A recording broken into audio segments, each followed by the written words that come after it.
এলিকুইজ 5 mg ট্যাবলেটটি হলো anticoagulant বা ব্লাড থিনার নামে পরিচিত একটি ওষুধ, যা রক্তকে জমাট বাঁধতে বা ব্লাড ক্লট সৃষ্টি হতে বাধা দেয়।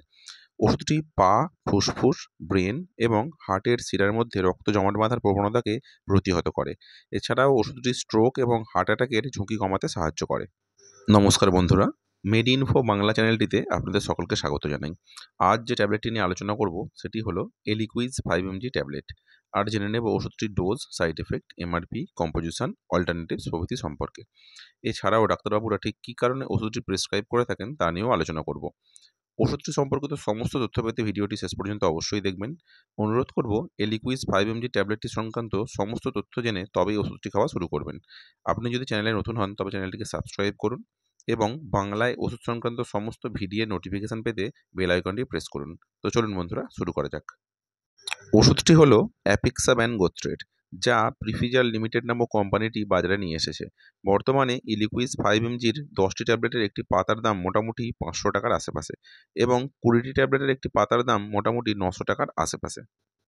বাজারে এলিকুইজ 5 mg ট্যাবলেটটির বেশ কয়েকটি বিকল্প ওষুধও উপলব্ধ আছে, যেমন অ্যাপিজাই 5 mg ট্যাবলেট, অ্যাপিগ্যাট 5 mg ট্যাবলেট, অ্যাপিক্সেটর 5 mg ট্যাবলেট, অ্যাপিক্সাপিল 5 mg ট্যাবলেট, অ্যাপিব্যান 5 mg ট্যাবলেট প্রভৃতি। ওষুধটি সাধারণত যাদের ইররেগুলার হার্ট রিদিমের ফলে রক্তে ক্লট সৃষ্টি হয় তাদের ক্ষেত্রে প্রেসক্রাইব করা হয়ে থাকে। ওষুধটি এক বা একাধিক শিরা-উপশিরার মধ্যে ব্লাড ক্লট হওয়াকে প্রতিহত করে ডিপ ভেন থ্রম্বোসিসকে আটকায়। ওষুধটি পায়ের ক্লটিংয়ে অতি কার্যকরী। ওষুধটি জমাট রক্ত বা ব্লাড ক্লটগুলিকে ডিজলভ করে দেয়, যার ফলে যন্ত্রণা এবং প্রদাহ কমে এবং ব্লাড সার্কুলেশন বৃদ্ধি পায়। কারো কারো ক্ষেত্রে ওষুধটি ডাক্তারবাবুর পরামর্শ অনুযায়ী কয়েক বছর যাবতও খেতে হতে পারে। বন্ধুরা, ডাক্তারবাবুর পরামর্শ ছাড়া ওষুধটি খাওয়া বন্ধ করবেন না বা ওষুধটির ডোজ চেঞ্জ করবেন না। অন্যথায় হার্ট অ্যাটাক, স্ট্রোক, থ্রম্বোসিস প্রভৃতি গুরুতর সমস্যাগুলি আরও গভীর আকারে দেখা দিতে পারে। বন্ধুরা, মনে রাখবেন, ইলিকুইজ ওষুধটি ডাক্তারবাবু যতদিনের জন্য খেতে বলবেন অবশ্যই ততদিনই খাবেন, তার বেশি বা কম খাবেন না। ওষুধটি গোটা অবস্থায় জল দিয়ে ঘিটে খাবেন, ভেঙে বা চুষে খাবার চেষ্টা করবেন না। ওষুধটি খাবার আগে বা পরে যখন ইচ্ছা খেতে পারেন, তবে মনে রাখবেন প্রতিদিন অবশ্যই একটি নির্দিষ্ট সময়ে ওষুধটি খাওয়া প্রয়োজন। আপনারা যদি রক্ত জমাট বাঁধা থেকে মুক্তি পেতে চান তাহলে ওষুধের সাথে সাথে কিছু পরামর্শ মেনে চলা উচিত, যেমন ধূমপান না করা, স্বাস্থ্যকর খাবার খাওয়া, দোকানের কেনা খাবার না খাওয়া, প্রত্যহ এক্সারসাইজ করা এবং ওজন নিয়ন্ত্রণে রাখা। কিছু কিছু ক্ষেত্রে ডাক্তারবাবুরা এফেক্টেড জায়গায় গরম সেঁক নেবার পরামর্শ দেন। এছাড়াও যদি কোনো পা বেশি এফেক্টেড হয় সেক্ষেত্রে সেই পাটি উপরে উঠিয়ে বা এলিভেটেড করে রাখা হয়। কারো কারো ক্ষেত্রে ডাক্তারবাবুরা কম্প্রেশন স্টকিং পরিয়ে ম্যাসাজ নেবার পরামর্শ দিয়ে থাকেন।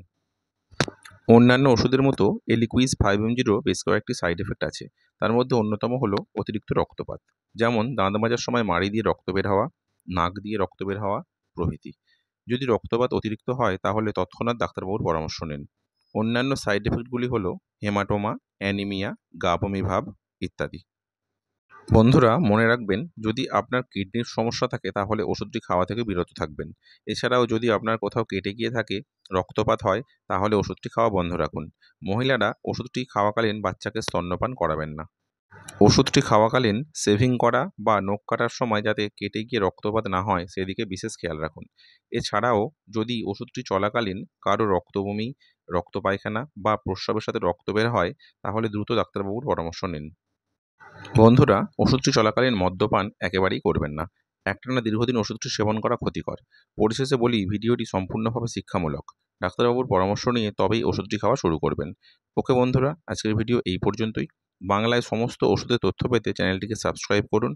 ভিডিওটি যদি আপনাদের ভালো লেগে থাকে তবে ভিডিওটি অবশ্যই লাইক করুন এবং তথ্যগুলি যাদের প্রয়োজন তাদের সাথে শেয়ার করুন। অন্য যে কোনো ওষুধের তথ্য পেতে কমেন্ট বক্সে জানান। ধন্যবাদ।